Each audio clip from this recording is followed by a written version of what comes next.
292쪽 여러분 이제 뭐 보통세 목적세 한번 의미만 가볍게 확인하고 넘어가죠. 자, 예전에는 목적세 별표 하나, 예전엔 조세 총론에서 제일 많이 나왔던 중에 하나가 바로 목적세입니다. 즉 조세는 그 조세를 부과하는 목적에 따라서 보통세와 목적세가 있는데 여러분, 자 보통세 옆에다 적으세요. 일반적. 그러니까 보통세가 일반적인 거고 여러분, 목적세 있죠 여러분? 그게 예외적인 거예요. 그러면 시험에서는 일반적인 거와 예외적인 것으로 상대적 구분이 가능할 땐 뭐가 시험에 나온다? 예외적인 게 나온다는 얘기예요. 그럼 예외적인 건 아닌 건 뭘로 가면 되는 거예요, 여러분? 일반적이다. 그러니까 이런 게 시험 공부 요령이야. 그러니까 공부도 좀 요령이 필요하죠. 뭐 여러분 다 이미 익히 알고 계신 거였지만. 그럼 목적세는 조세를 부과할 때 어떤 특정한 목적을 가지고 부과하다 보니까 법에서 규정하고 있는 특정한 경비에만 사용할 수 있는 법에서 규정되고 있는 걸 바로 모른다. 여러분 목적세라고 합니다. 목적세. 그래서 여러분 거기 목적세 동그라미 1번에 마지막에 뭐라 했죠 여러분? 예외적인 조세를 말한다. 그래서 조세 수입의 용도가 세법에 특정되어 있어 그 특정한 경우에만 충당하는 예외적인 조세. 그럼 우리는 어딘 걸 봐라? 예외적인 걸 봐야 되죠. 그래서 목적세는 여러분 국세 쪽에서도 두 가지가 있고 여러분 국세 쪽에서 세 가지가 있고 지방세 쪽에서 두 가지가 있어요 여러분. 그러면 시험에서는 뭐가 나오냐? 다음 중 국세인 목적세나 지방세인 목적세 이거 구분해봐라. 옛날에 이제 그렇게 나왔던 거죠. 요즘은 잘 안 나와. 수준 자체가 낮아졌기 때문에.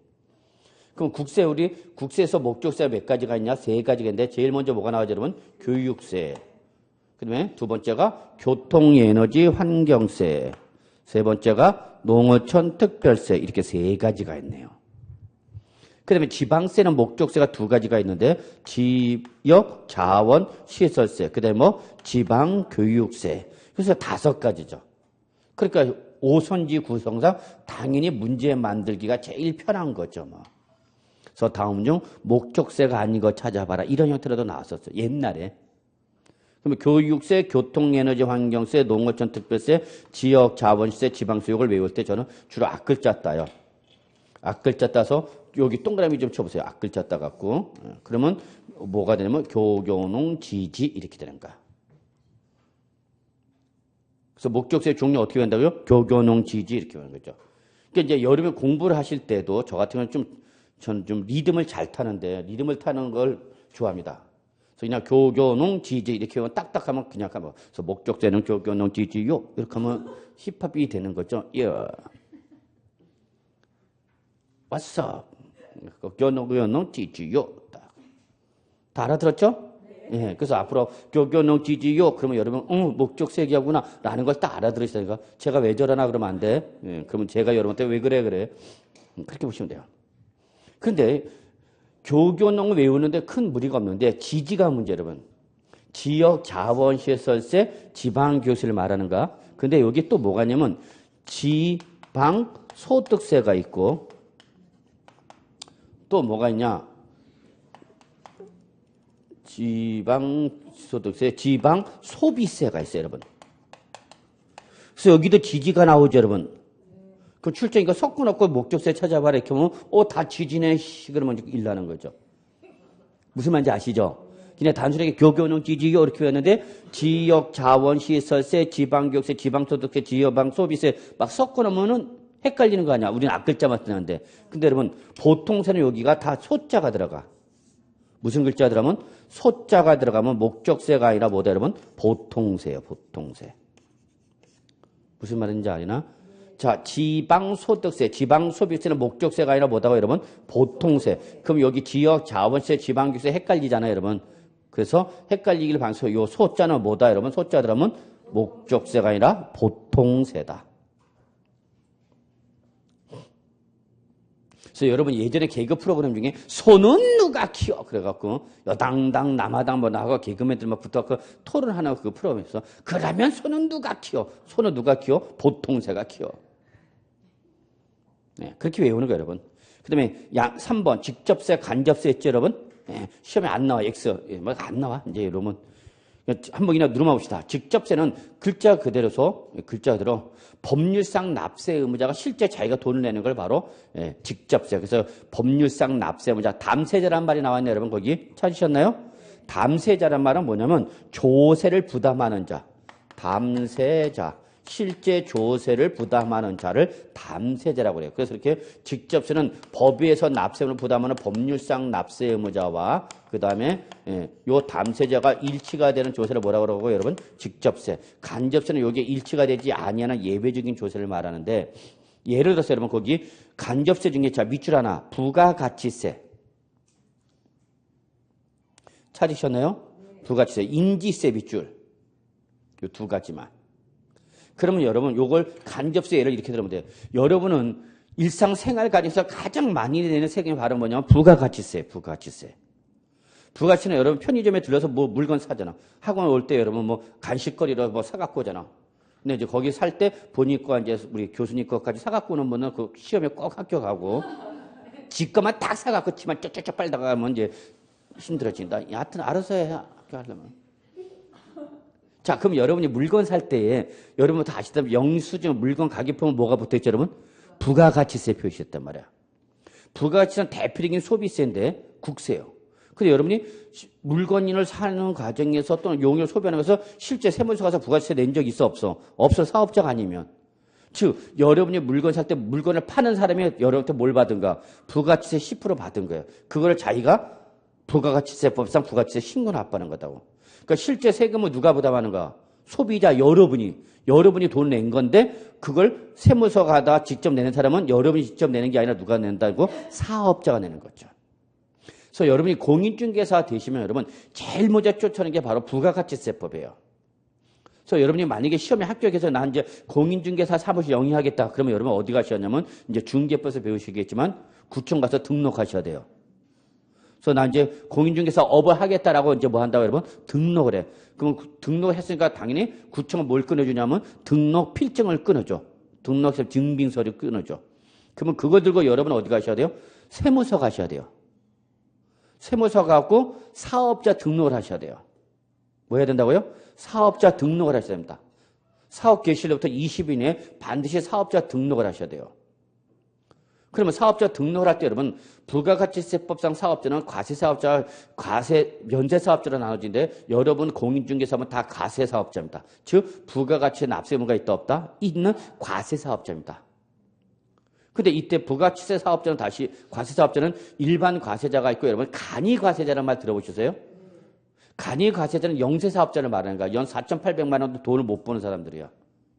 그럼 여러분은 공인중개사업으로서 등록을 할 때 일반 과세사업자를 할 건지 간이과세자를 할 건지 둘 중에 하나를 선택해야 돼. 처음 등록할 때는. 선택이 가능해.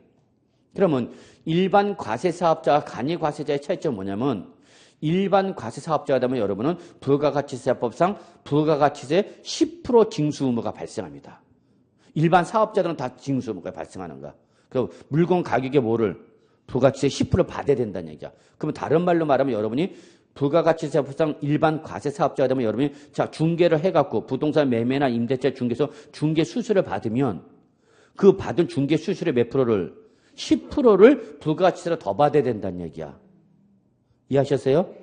예를 들어서 매매를 중개해갖고 중개 수수료 300만 원을 받았어. 300만 원 수수료 받았어. 그런데 중개 수수료 300만 원을 받았는데 여러분이 일반 과세사업자가 되면 요거에 대해서 몇 프로를 10%인 얼마를 30만 원을 뭐로 부가가치세로 더 받아야 된다는 얘기야, 여러분. 그러니까 얼마 받아야 된다는 얘기야? 330만 원을 받아야 된다는 얘기야. 그래서 300만 원 여러분이 뭐가 되는 거고 수수료 여러분 수입이 되는 거고 30만 원 여러분이 수입이 아니라 세무서에 낼 뭐라는 얘기야? 부가가치세다 그 얘기야. 근데 여러분이 영세사업자로 해갖고 뭐로 하면은 간이과세라면 이 10% 징수 의무가 없다고. 그럼 여러분 얼마 받으면 되는가? 고객은 여러분 얼마 받으면 되는가? 300만 원이죠. 그러면 거꾸로 여러분이 공인중개사의 고객이 된다. 그러면 여러분이 공인중개사한테 매매나 또는 임대차 중개 의뢰를 할 때, 중개를 의뢰하고자 할 때 여러분이 제일 먼저 알아봐야 될 게 뭐야, 여러분? 그 공인중개사가 일반 과세사업자인지 간이과세사업자인지를 확인하셔야 되는 거예요. 그래서 만약에 일반 과세사업자다 그러면은 여러분은 수수료 외에 몇 프로를 10%를 물러내야 돼. 부가가치세를 한 번 더 내셔야 돼요, 여러분은. 근데 그 공인중개사가 누면 간이과세자면 10% 징수 의무가 없어요. 그래서 대부분의 공인중개사는 일로 많이 가요. 그러니까 1년에 4,800만 원을 못 번다는 얘기죠. 왜냐하면 4,800을 벌면은 어디로 가냐면 일반 과세업자 그냥 법에 의해서 강제로 하는 거야. 그러니까 처음 할 때는 내가 선택할 수가 있지만 처음 등록할 때는 선택할 수 있지만 그 이후에 이제 1년 이상이 지나면서 매출이 발생하면 그 매출액에 따라서 4,800만 원 미만이다. 그러면 어디로 가고? 간이과세자. 4,800만 원 초과해서 돈을 번다. 그러면 일반 과세사업자가 되는 거야. 그러면 일반 과세사업자냐 간이과세의 가장 큰 차이점은 일반 과세사업자는 몇 프로? 10% 부가치 징수 의무가 있는데 반해서 간이과세자는 10% 징수 의무가 없어. 이해하셨나요? 자,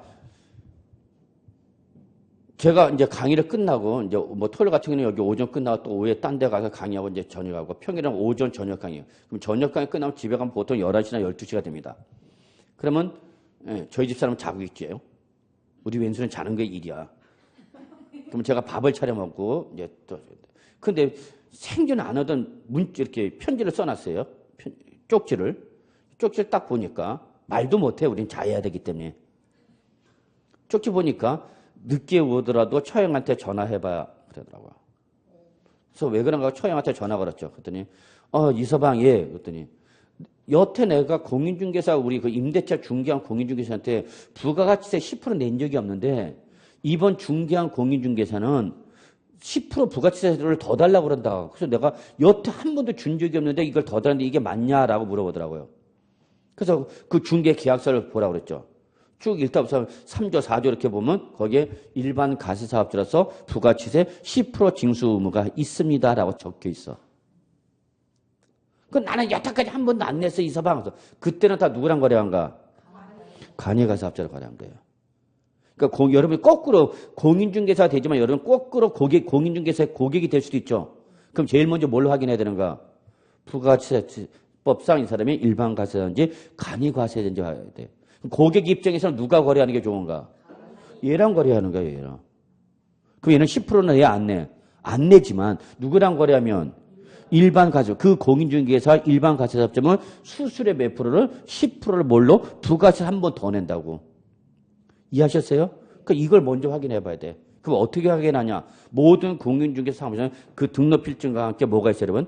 사업자 등록증이 있어요, 거기. 그러면 사업자 등록증에 일반 과세자는 일반 과세업자라고 써져 있고, 간이과세자라면 간이과세자로 적혀 있고, 계약서에 명시가 돼 있어. 특히 일반 과세사업자는 반드시 자기가 모임을 표방하고, 일반 과세사업자를 표방하고, 거기에 대해서 부가치세 10% 징수한다는 게 계약 조항에 들어가 있어.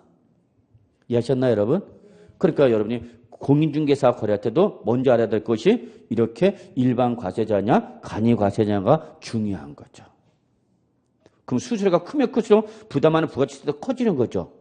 그러니까 중요하죠. 그러니까 저희 처형은 이제 막 올라간가, 혈압 올라간가, 이게 금액이 커져버리니까. 그걸 확인 안 해본 거죠. 그러니까 세금은 알면 알수록 많이 내는가, 적게 내는가? 적게 내요. 세법은 알면, 여러분이 이미 어차피 세법을 공부할 때 조금 더 열심히 배우시면 그만큼 세부담을 줄일 수 있는 방법을 찾을 수 있다, 없다? 있다. 여러분, 세법의 결론은 뭐예요, 여러분? 세법의 결론은 돈입니다. 이게 일반 민법 다른 법과 다른 점이 세법은 결론, 뭐로 연결돼? 돈으로 연결돼. 곧바로 돈이에요. 여러분이 공인중개사가 돼서 세금 문제를 잘못 설명하면 그 고객은 여러분의 설명에 있어서 세금을 덜 낼 수도 있고 더 낼 수도 있어. 돈과 연결돼. 돈과. 그러니까 실무에 종사하신 분은 저랑 무지하게 친하게 지내려고 난리죠. 번호 따달래? 안 따줘. 나는 내 번호가 국가정보원 1급 관리 대상인데 안 따줘요. 안 따줘요. 그래서 제 카페 이제 와서 뭐 활동하는 분들이 대부분 다 현업에 계신 분들이 많이 해요. 현업. 수험생들 합격하고 나면 나가는데 들어오는 사람들이 있어. 실무 나가서 고객이 와서 여러분들 상담하는 게 뭐니까?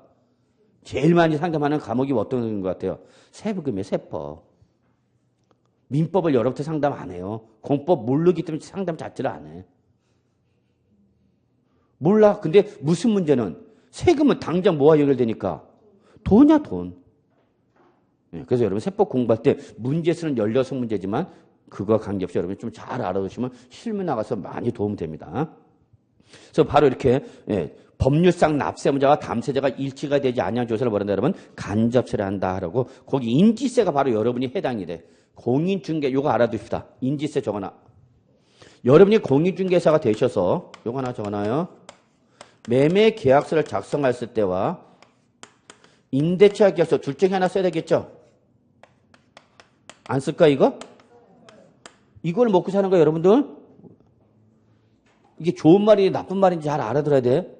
이거 많이 써야 돼 안 써야 돼? 많이 써야지. 그래 돈 벌지. 우리 여기 학원에 갖다 준 돈이 얼만데. 그 본 좀 뽑아야 되잖아. 본 좀 못 뽑으면 여러분 아저씨 가방 싸고 나갑니다. 그러면 이때 부동산 매매 계약서는 여러분 인지세 과세 대상이에요. 알아두셔야 돼요. 그러나 임대차 계약서는 인지세 과세 대상이 아닙니다. 그래서 여러분이 공인중개사가 돼서 뭘 작성하면 매매 계약서를 작성하면 거기에 뭐가 붙어야 돼요? 인지. 요즘은 전자납부합니다. 다. 그러나 임대차 계약서는 인지세 과세 대상이 아닙니다. 그러니까 여러분이 공인중개사가 되셔서 부동산 매매 계약서면 여러분은 도자 수자한테 뭘 받아서 인세를 받아야 돼. 인지세를 받아야 돼. 받아갖고 여러분이 그걸 뭘 사야 돼? 인지 사갖고 매매 계약서 붙여야 돼. 그러니까 인지세는 누가 냈지만 매도자, 매수자. 실제 세금을 내는 건 누가 내는가? 공인중개사인 사업자가 내는 거단 말이야. 이걸 뭐라 한다 여러분? 간접세를 한다 그 얘기입니다. 이해하셨어요? 네, 그렇게만 보시고요. 간접세가 아닌 게 다 뭐다 여러분? 직접세여서 직접세가 일반적인 거고요. 간접세가 예외적인 겁니다. 적어놓으세요. 직접세 옆에다가 일반적, 간접세가 예외적. 그럼 여러분은 간접세를 기억해 두셔야 되고 간접세가 아니면 일반적인 직접세가 되는 건데 뭐 시험에 나올 가능성은 있다 없다? 없다. 이렇게 보시면 되고 그 다음에 여러분 293쪽에 독립세와 부가세란 말이 있네요. 자, 독립세 같이 한번 눈어봐요. 자, 거기 소득, 수익, 계산, 거래 등과 같이 독립된 자, 동그라미 세원이란 말이 조금 나오네. 세원. 자, 이것도 뭔 말인지 알아들어야 돼요. 세원. 자, 세원이라는 것은 여러분 조세가 부과되는 객체. 조세가 부과되는 객체. 자, 세금을 때려. 그럼 어디다 때리냐? 세금을 때리는 객체가 있어야 되겠죠. 세금을 때린단 말이야. 그럼 세금을 때리는 무슨 객체가 있어야 될 거 아니야. 어디다 세금을 때리는 거냐? 그걸 뭐라 표현한다 여러분? 세원. 조세가 부과되는 원천이다 그 얘기야. 이걸 뭐라 표현한다 여러분? 세원. 그 세원의 대표가 여러분 거기 나와 있는 앞에 뭐 소득 또는 뭐 재산, 거래, 행위 뭐 이런 것 등이 나오죠 여러분. 즉 세금을 때릴 때 세금을 어디다 때릴 거냐? 어디다 때린다 기본적으로 소득. 소득에 대해서 부과되는 게 대표님과 바로 뭐예요 여러분? 여러분 잘 아시는 소득세죠. 소득세. 또는 법인세. 이건 다 하나같이 뭐에 대해서 세금을 때리는 거다? 소득에 대해서 세금을 때리는 거다 합니다. 또 우리 부동산은 뭐에 해당하는 거죠 여러분? 재산. 재산에 대해서도 당연히 세금이 부과되는 거죠. 이때 재산에 대해서 직접 부과되는 게 바로 여러분 재산세, 지역자원시설세, 종합부동산세. 이거 어디서 많이 들어봤던 건데? 보유세는 제지종 그랬죠. 그죠? 그 보유세 세 가지. 재산세, 지역자원세, 종합부동산 다 뭐에 대해서 때리는 거예요 여러분? 재산. 아까 제가 그랬잖아요. 재산세는 뭐가 있다는 얘기야? 재산. 그래서 재산을 보유하는 단계에서 부과되는 재산세, 지역, 자원시설세, 종합부동산세는 다 뭐에 대해서 부과되는 거다 여러분? 재산. 요거는 꼭 기억해 두셔야 돼요. 그리고 요거 말고도 우리 공인중개사 시험 범위는 아니지만 여러분이 잘 알고 계시게 바로 뭐 여러분? 상속세, 증여세죠.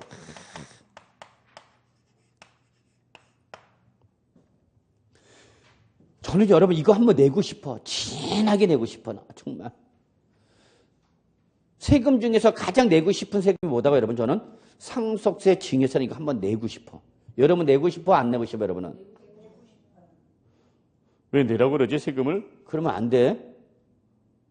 상속세나 증여세 내려면 뭐가 있어야 돼? 상속받는 재산이나 증여받는 재산이 있어야 되는 거야. 아무나 내는 게 아니야 여러분. 저는 세금을 내고 싶다면 정말 이 세금 종합부동산세와 함께 뭐 내고 싶으냐? 저 상속세, 증여세 내고 싶어요. 대통 내고 싶어 아주 그냥 왕창 내고 싶어. 여러분 안 내고 싶죠? 그러면 어떻게 해야 돼? 내려면 그러려면 뭘 받아야 돼? 상속을 받거나 뭘 받아야 돼? 증여받아야죠. 여러분 요 상속세, 증여세 공통점은 뭐죠 여러분?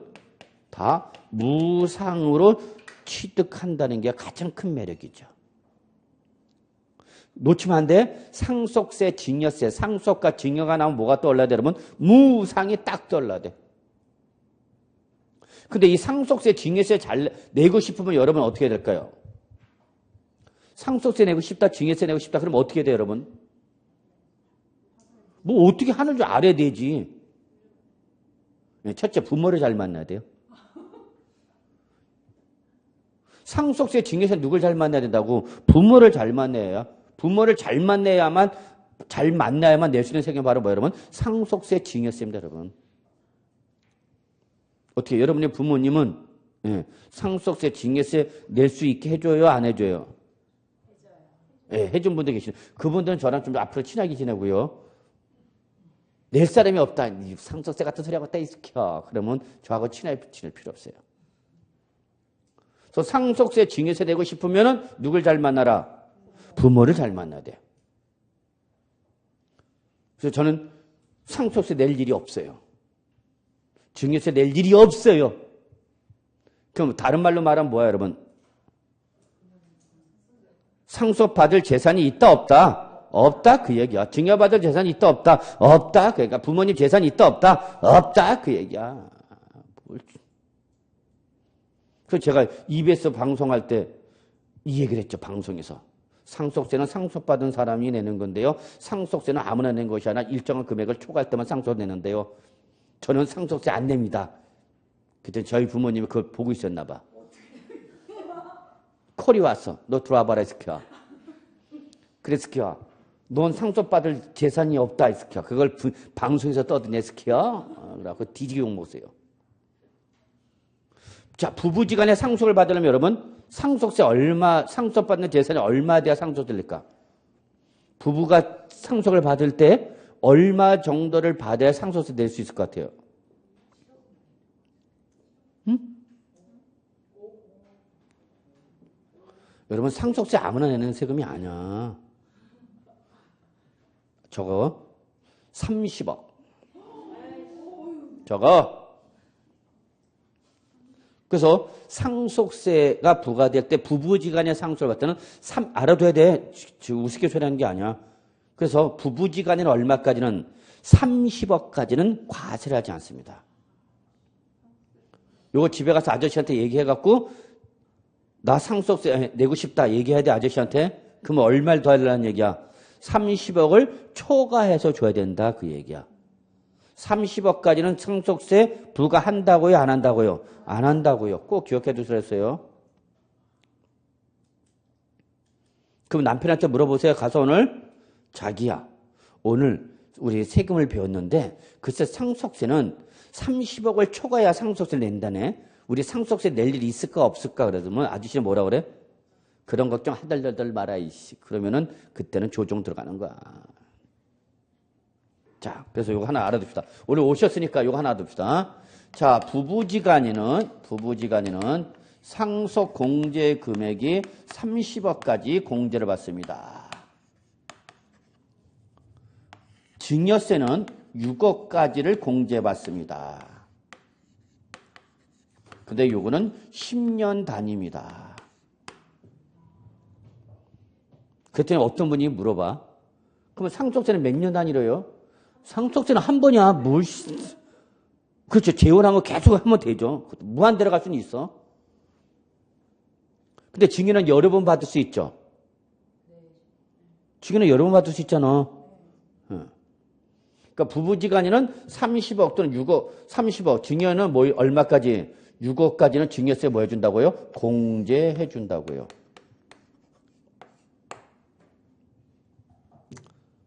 그러면 20억을 상속을 받았어. 자, 봐. 얼마가 있어요, 여러분? 20억짜리 재산이 있는데 이걸 뭘 받으면 상속을 받으면 상속세 낸다 안 낸다? 안 내는 거죠. 그런데 뭘 받으면 증여를 받으면 20억에서 얼마 빼준다고요? 6억을 빼란 얘기예요. 그럼 얼마에 대해서만 24억에 대해서 14억이죠. 죄송합니다. 14억에 대해서 증여세를 내야 된다 그 얘기야. 그럼 아저씨가 20억을 갖고 있다. 그러면 집에 가서 여러분은 상속을 받아야 돼? 증여를 받아야 돼? 상속을 받아야 되는 거야. 그래서 여러분 꼭 알아둬. 상속세 낼래? 증여세 낼래? 그러면 똑같은 재산에도 당연히 증여세가 세부담이 큽니다. 세부담을 줄이려면 뭘 받으란 얘기야? 상속을 받아야 됩니다. 그래서 오늘 집에 와서 아저씨한테 얘기하세요. 얼마, 20억 얼마 해달라고? 빨리 상속해달라고. 그럼 그 이후에 발생하는 불상사는 내가 책임을 못 져. 그러니까 아저씨한테 가서 자기 명의 부동산 20억 있지, 증여를 받으면 6억만 공제받고 14억 세금을 내는데 요 상속세는 30억까지 과세를 안 하니까 자기 빨리 나 상속해줘. 그러면 돼. 무슨 소리인지 아직 못 알아듣는 분이 있습니다. 왜 그러지? 이해하셨어요? 네. 예. 자, 그래서 상속세나 증여세 다 뭐에 대해서 부과되는 거다 여러분? 재산 놓치면 안 돼요. 그 다음에 행위에 대해서도 부과되는 게 있는데 그게 바로 뭐냐? 취득세나 등록면세는 바로 자 보세요 여러분. 취득세는 부동산 자체가 취득세 과세 대상이 되는 것이 아니라 부동산을 취득하는 행위가 있어야만 부과되는 세금이야. 그러니까 내가 취득세 안 냈다? 여러분 중에 취득세를 내신 분도 계시겠지만 아직 취득세 한 번도 안 낸 분도 계실 거야. 그럼 취득세를 한 번도 안 내셨다는 것은 아직 뭘 안 해봤다는 얘기야? 취득이란 행위가 일어나지 않았다는 얘기야. 부동산 자체가 취득세 과세 대상이 되는 것이 아니라 부동산을 취득하는 뭐가? 행위. 그 행위가 있을 때 부과되는 게 등록 면에서도 등기 등록할 때 부과되는 거죠. 자, 이렇게 조세가 부과되는 객체를 뭐라고 그러고 여러분? 세원이라 한다.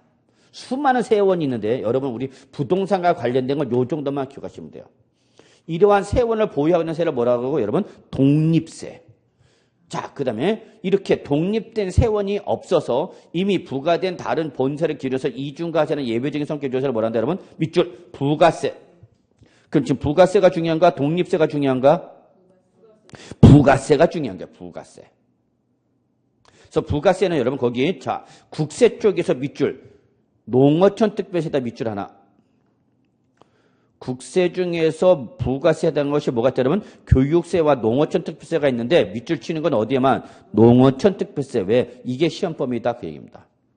지방세에서는 밑줄 지방교육세가 부가세가 됩니다. 그래서 여러분 거기 부가세는 여러분 거기 위에 이런 말이 있어요. 제일 중요한 말이 있네요. 거기 무슨 과세라고 썼냐면 이중과세란 말이 나오죠. 이게 부가세의 가장 중요한 특징이야.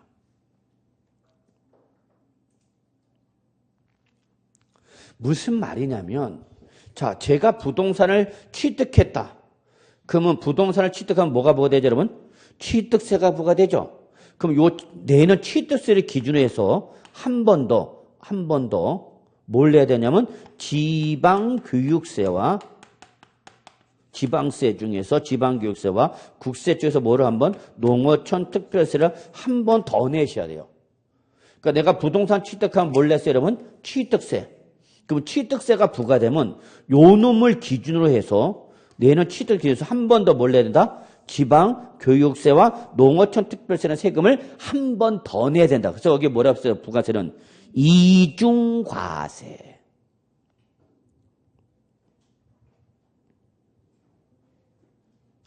그래서 부가세는 항상 뭐가 떠올려야 되냐면 여러분 이중과세란 말이 반드시 떠올려야 됩니다. 한 번 더 내는 거야. 예를 들어서 종합부동산세 납세 문제다. 그러면 이 종합부동산세가 부과되면 종합부동산세를 내는 사람은 이 내는 뭐를 기준으로 해서 종합부동산세를 기준으로 해서 20%에 한 번 더 뭐가 부과되냐? 농어촌 특별세를 한 번 더 부과해요. 그럼 이때 이 농어촌 특별세는 이미 뭘 냈는데 종합부동산을 냈는데 그 낸 중부세의 몇 프로를 20% 한 번 더 뭐로 낸다 여러분? 농어촌 특별히 한 번 더 낸다. 그래서 얘는 무슨 세 여러분? 부가세. 그래서 부가세는 무슨 가세다? 이중과세. 이게 가장 중요한 특징입니다.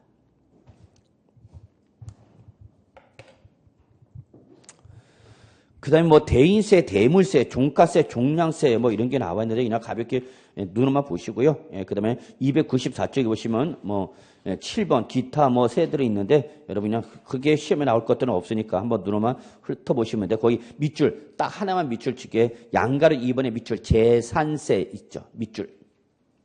그리고 이거 재산세를 옆에다 반드시 적어놔요. 가로를 닫고 중개법에서는 이거를 뭐라고 그러냐면 재산세를 뭐라 그러냐 당해세라고 합니다. 당해세. 그래서 중개법 교수는 이 재산에 대해서 부과되는 재산세를 뭐라고 표현한다 그러면 당해세라고 표현합니다. 당해세.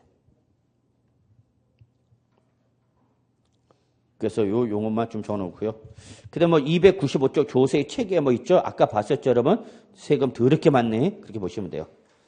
자, 그 다음에 여러분 296쪽에 보시면은 296쪽 보시면 부동산과 관련된 지방세 과세권자에 따른 구분해서 우리 아까 제가 2교시 때 과세권자에 따라서 도지사 또는 특별시장, 광역시장에 부과하는 대표적인 지방세가 뭐가 있다고 그랬죠, 여러분? 밑줄 취득세. 그래서 취득세는 누가 부과한다? 도지사 또는 서울은 누가 되는가? 특별시장, 인천은 광역시장. 거기에 가장 기본이야. 취득세만 일단 밑줄 쳐놔요, 여러분. 그 다음에 시장이나 군수 또는 구청장이 부과하는 대표적인 지방세가 바로 뭐 여러분? 재산세, 밑줄. 요 정도만 합시다. 기초에는. 그 다음에 모든 지방세 과세권자가 되는 게 바로 옆에 뭐가 있냐면 특별자치시, 특별자치도 있죠. 예, 얘는 모든 지방세 과세권자. 모든 지방세. 그래서 여러분 거기 밑에 보충학습의 지방자치단체의 구조가 나와 있네. 아까 제가 2교시 때 설명드렸던 내용입니다. 이해하셨나요? 자, 그 다음에 그 밑에 지방세 관련 법률 구성이 있죠, 여러분. 그래서 지방세와 관련돼서 부과되는 법률이 몇 가지가 있냐면 기본적으로 4가지가 있네요. 296조 맨 밑에 뭐 지방세 기본법, 지방세 징수법, 지방세법, 지방세 특례 제한법이 있죠, 여러분. 그 중에서 우리가 중점적으로 공부하는 게 바로 뭐냐면 지방세법입니다. 지방세법을 우리가 중점적으로 공부하고요.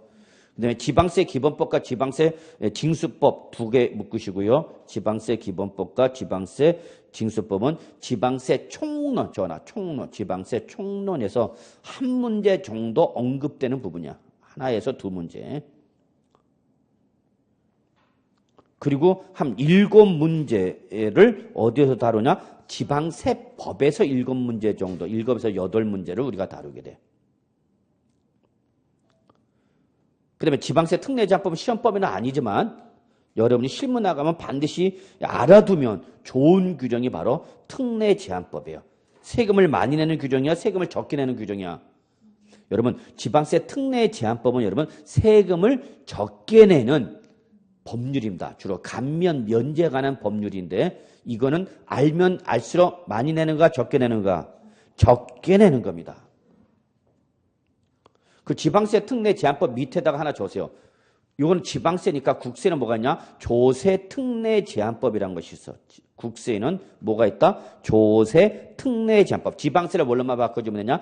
조세로만 바꿔주면 돼. 그러면 얘들은 거기 써져 있는 여러분 지방세에 관한 각종 뭐 면제, 경감 이것들은 다 세부담이 늘어나는가 줄어드는가? 줄어드는 것들이야. 줄어드는 것들.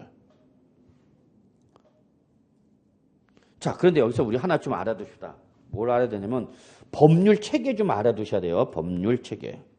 그러면 우리 공인중개사 과목은 대부분 무슨 과목이라서 그러면 법 과목입니다. 그랬죠. 부동산 학계를 제외하면 다 법이야. 그래서 여러분 우리 법을 공부할 텐데 법의 체계를 모르면은 여러분 좀 어려워하니까 제가 잠깐 법에 대한 체계를 먼저 말씀드리도록 하겠습니다. 자, 법 또는 뭐 법률 그러죠. 그래서 우리 각종 이제 무슨 법을 배웁니다. 그러면 무슨 법, 우리 같으면 지방세 같으면 지방세법, 지방세 기본법, 지방세 징수법, 뭐 국세 같은 경우는 개별세법, 그다음에 뭐 여러 가지 법인데, 자 끝자가 법으로 끝나면 이게 바로 이거는 어디서 제정한 법규죠, 여러분? 입법기관이 어디죠? 우리나라 법을 만드는 기관이 어디야? 입법기관, 국회죠? 국회가 제정한 법규를 우리는 뭐라 한다 여러분? 법률 또는 무슨 법이라 하는 거죠. 그래서 끝자가 무슨 끝자로 끝나면 법으로 끝난 거는 누가 제정한 거야? 국회가 제정한 법규를 법이라 합니다. 또는 법률이라 표현합니다. 근데 특히 세법 같은 경우는 아주 다양한 경제 현상을 규정하고 있기 때문에 모든 내용을 법에서 규정하기가 힘듭니다. 그래서 법률에서 일정한 범위를 정해놓고 하위 법률에다가 위임을 하게 되는데 그 법률 밑에 하위 법률이라는 게 바로 뭐냐면 시행령이 됩니다. 시행령. 그래서 법률 밑에 뭐가 있다 여러분? 시행령이라는 게 있어요, 여러분. 시행령. 그리고 시행령 밑에 또 역시 법률가 시행령에서 일정한 범위를 적어놓고 하위 법률에다 뭘 하게 되냐? 위임을 하게 되는데 그 위임한 하위 법률을 뭐라 하냐 여러분? 시행규칙을 합니다. 이거는 법률 체계야. 모든 법률의 기본적 공통적 구조입니다, 여러분. 그럼 우리가 주로 지방세나 무슨 법을 공부한다 그랬죠, 여러분? 지방세법을 주로 공부한다 그랬죠? 그럼 지방세법이라는 것이 있으면 지방세법 밑에 하위 법률로 뭐가 있다 여러분?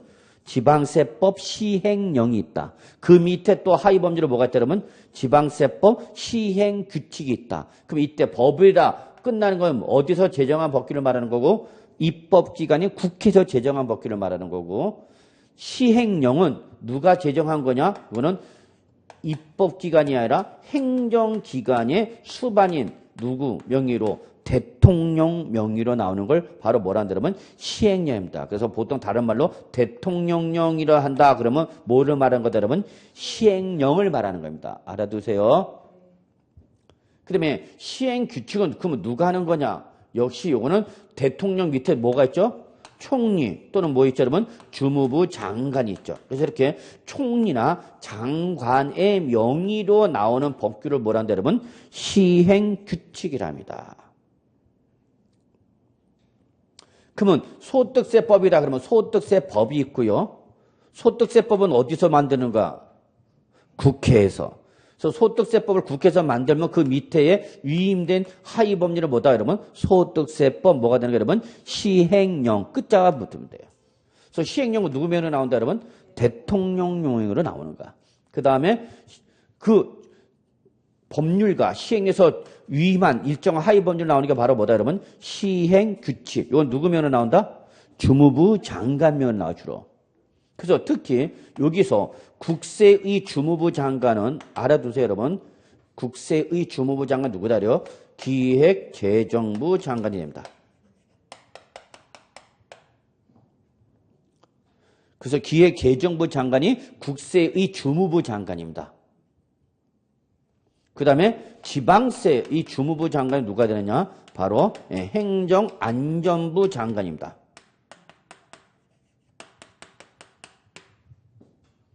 그러니까 지방세법 시행규칙 그러면 누구 명의로 나온다는 얘기야? 이거는 행정안전부 장관의 명의로 나온다는 얘기야.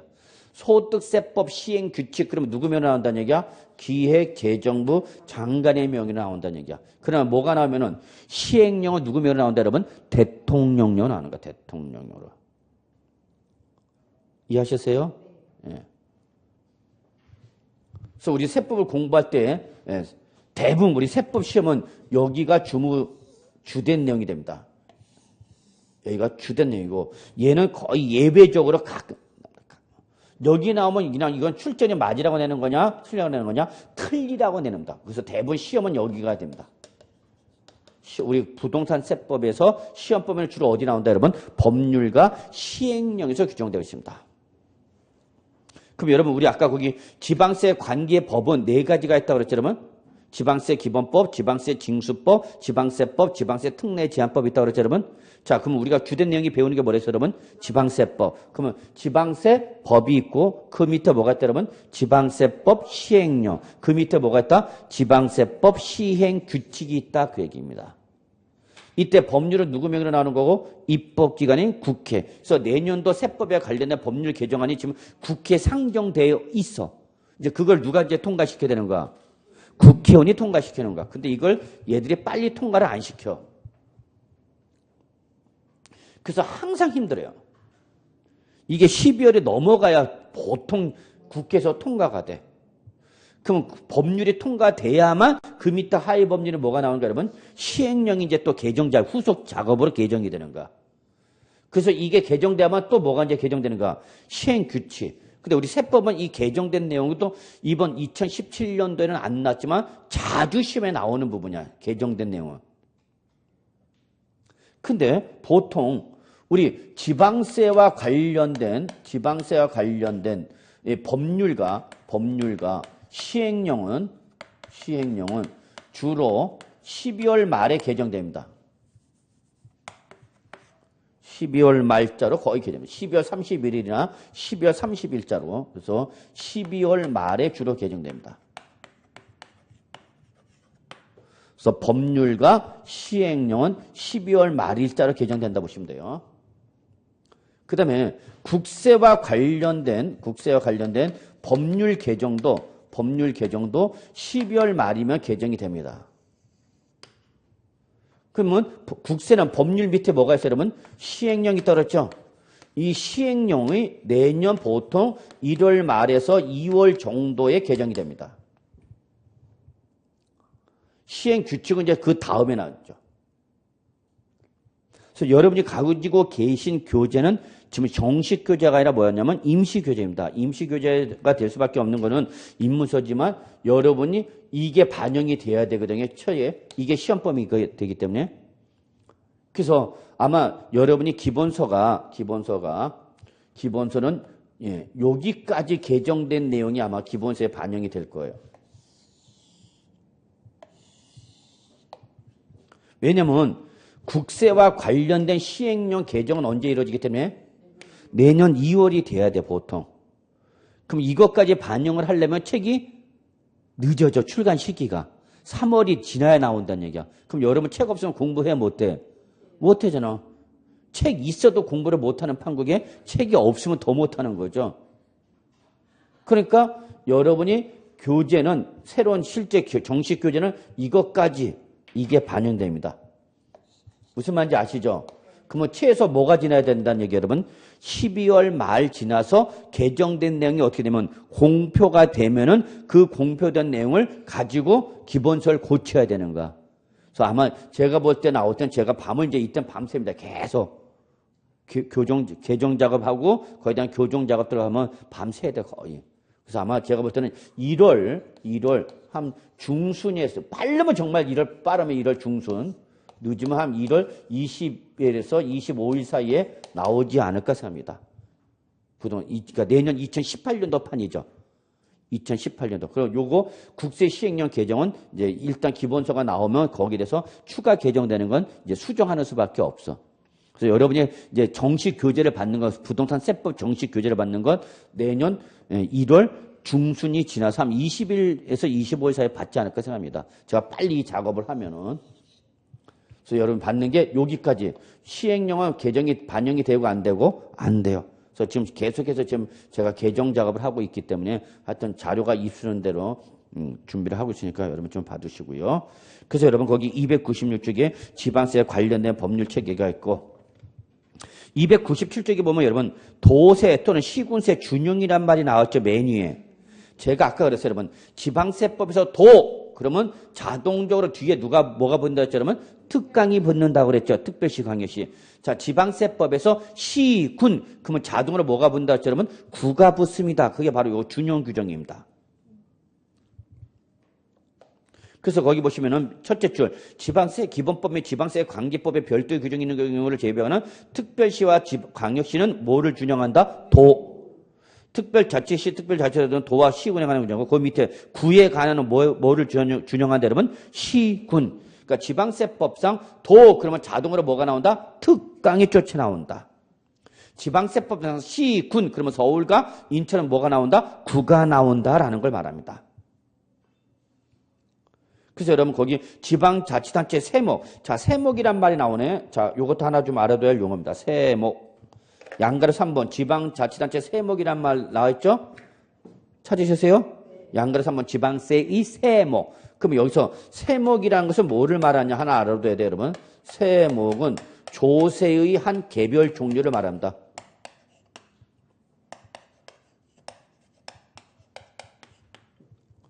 조세의 하나하나의 종류를 말하는 거야. 그러면 아까 우리 지방세 중에서 공부하는 게 뭐라냐면 취득세, 등록면허세, 재산세가 기본입니다. 그랬죠, 여러분. 그럼 취득세, 등록면허세, 재산세 요거 이렇게 하나하나의 개별적으로 종류를 말하는 걸 뭐라 한다, 여러분? 세목. 저거나 이거 계속 나오는 용어야. 세목은 조세의 한 개별 종류를 말한다. 소득세. 그러면 대표적인 국세인데 종합부동산세. 우리 공인중개사 시험법에 해당하는 국세라고 그랬죠? 그래서 우리 공인중개사 공부하는 대표적인 국세가 뭐랬어요, 여러분? 종합부동산세, 양도세 공부했죠. 요때 종합부동산세, 양도소득세가 바로 하나의 세목이다. 하나의 종류다. 그 얘기입니다. 그래서 여러분 거기 한번 보시면 지방세는 특별시세. 그럼 이거 누가 부과하는 지방세라는 얘기야? 특별시장이 부과하는 거라는 얘기죠? 광역시세. 그럼 누가 부과하는 거야, 여러분? 시장이 부과하는 거죠. 도세는 누가 부과하는가? 도지사. 구세는 특별시나 광역시의 구청장이 부과하는 거죠. 시군세는 그 시장, 군수가 부과하는 지방세다. 그 얘기야, 여러분. 특별자치시세. 그럼 이건 누가 부과하는 거다, 여러분? 특별자치시장, 즉 세종자치시장이 부과하는 지방세다. 이렇게 표현하면 되고요. 특별자치도세. 이건 누가 부과하는 거다? 특별자치도지사. 제주도 생각하라고 그랬죠, 여러분? 예. 예. 그 다음에 거기 도세 등에 대한 징수 위임 규정이란 게 있네. 자, 요거 한번 잠깐 설명드릴게요. 자, 우리 여러분, 서울특별시, 강동구 길동에 있는 부동산을 취득해서, 그러면 강동구 길동의 부동산 취득해서 뭐가 먹어야 되는 거예요, 여러분? 취득세. 그럼 이때 이 취득세는 누가 먹으라고 그랬죠, 여러분? 서울특별시장이 먹으라고 그랬죠. 그럼 여러분은 취득세를 어디 가서? 특별시, 서울특별시까지 가서 신고 납부해야 돼. 그럼 여러분 시청까지 가야 되잖아. 그 불편해, 안 불편해? 세금 내는 것도 짜증나 죽겠는데 그걸 신고 납부하러 어디까지 가야 되는가? 시청까지 가야 돼. 그 불편하단 말이야. 그러면 불편하니까 거기까지 오지 말고 어디로? 요 강동구 구청장, 기초지방자치단체장에다 신고 납부하라 그 얘기야. 그러면 이걸 신고 납부받은 강동구청장이 서울특별시장한테 어떻게 해주다? 보내주겠다. 이걸 바로 뭐란다, 여러분? 징수위임 규정이랍니다.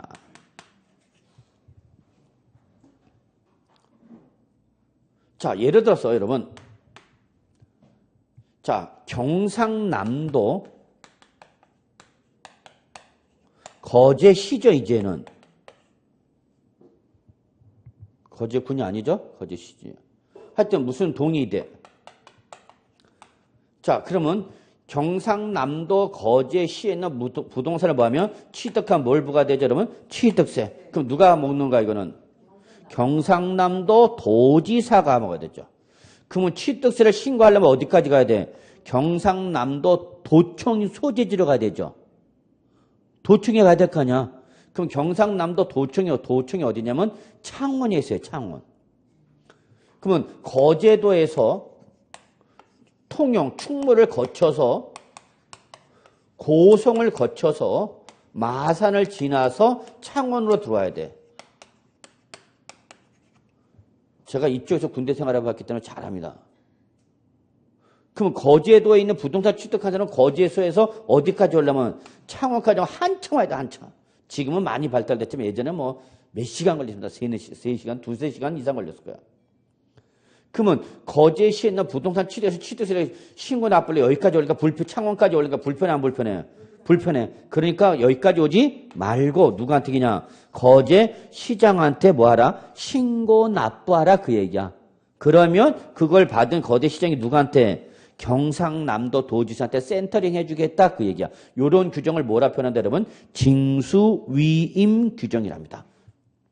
의미 이해하시겠어요 여러분? 예. 자, 그 다음에 이제 우리 297조 맨 밑 3번 세법 용어에 대한 정의가 나오고 있죠 여러분? 예, 여기부터가 우리가 우리 다음 시간에 한 번쯤 알아야 할 용어로서 시험에 나올 수 있는 것들만 몇 개 꼽아서 정리하고요. 자, 305쪽부터 보시면은 조세 총론이라는 게 나옵니다, 여러분.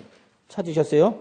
예, 그래서 여기가 우리가 총론을 한번 관련된 내용이고, 우리가 다음 페이지 307쪽에 보시면, 307쪽에 보시면, 지방세라는 게 나오죠, 여러분. 그래서 여기부터 이제 취득세 넘겨보세요. 쭉 넘기고요. 그 다음에 어디까지 가냐면은 316쪽 가면 등록면허세라는 게 나오죠, 여러분. 예, 그냥 쭉 넘기면은 319쪽에 재산세 나오죠, 여러분. 찾으셨나요? 예, 그냥 쭉 넘기면은, 324쪽 국세 쪽에서 종합부동산세라는 게 나오죠, 여러분. 예, 그 다음에 쭉 넘기면은 326쪽에 양도소득세가 나옵니다. 찾으셨나요?